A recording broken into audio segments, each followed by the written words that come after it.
Кішкене ғана ауылда қарт бір бабай яшеген.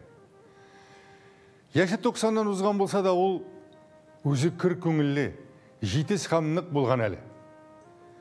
Көрші тере балаларға әкиетлер сөйлеген, мәшітке ерген, мұқтажларға ярдәм еткен. Күннерден бір күнне қарт бабайның бұршу қасіретсіз яшап жатуын ишеткен әжел бик үртелген.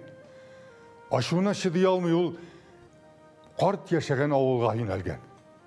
Мақсаты нешікті бабайының бақилыққа көшіру болған. Әйда жиын, вақытың жетті деген. Әжелні көрген қарт не ғажап, аптырамағанда қорқып та қалмаған. Ярай деген, сен меңа 3 күн вақыт бер. Мен өлімге әзірленем. Аннан тілесен ішлетірсің деп жауап берген. Қашам десе, меннен қашып құтылышы жоқ. 3 күнде әллән ішлей алмас әл деп әжел ризалашқан. Қартының соңғы 3 күнін неше қоздыру аңа бек қызық болған. Әм ол яшірініп кіне бабайны көзете башлаған. Бірінші күнні қарт ұйқыдан тұрғашта тәхәрәттен алған, намазын оқыған, аннары бақшасынан шығып, алмағашлар отыртқан. Екінші күнні де, үшінші күнні де шушынды юқ көрінішлер көзетілген.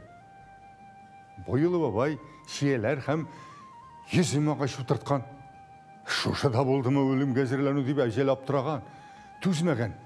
Үшінші күнні бабай янына келіп, сен бет өлімні қаршыларға әзірленем деген еден. Шушыда болдым әзірлік. Бұл ағашларының жемішлерін барыбір тотай алмай ашақсың. Неге рахатленіп ял етіп қалмыша, іссі құяшасында телміріп жүресің деген. Бұл ағашлар өсіп кетерлер. Бұл орында 10, бәлкі 20 елдан зор жеміш бақшасы қалқып шығар. Кешегіне мен сөйлеген әкиетінің тыңлаушы балалар да зор егітлер, қызлар болып бойға жетерлер. Ғайлә башлықлары, сүйіклі қатынлар, яратқан әтиәніге әуірелерлер. Алар шушы бақшаға келіп, жемішлері білен тоқланып, қар вақыт мені, үгіт нәсихатләрін еске алырлар.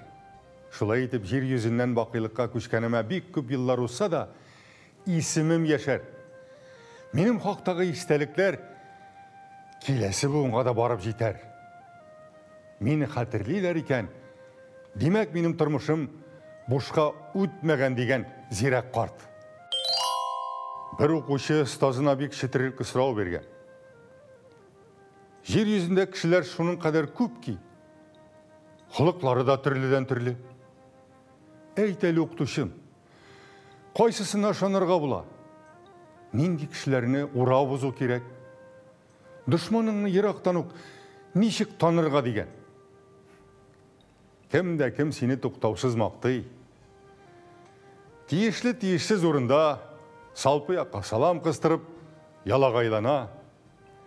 Сені шексіз құрмат ету тұрында сөйлей екен, міне шындай әдемнен қорық деп жауап берген оқытушы. Нешегінде алай? Бір неде аңламайым.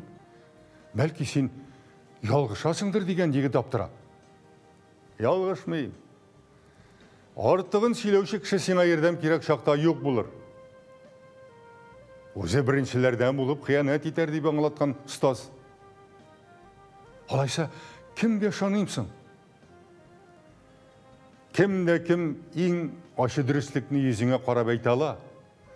Дұшман янында сені яқлай, әузіңе шын хақиқатыны ашып сала екен.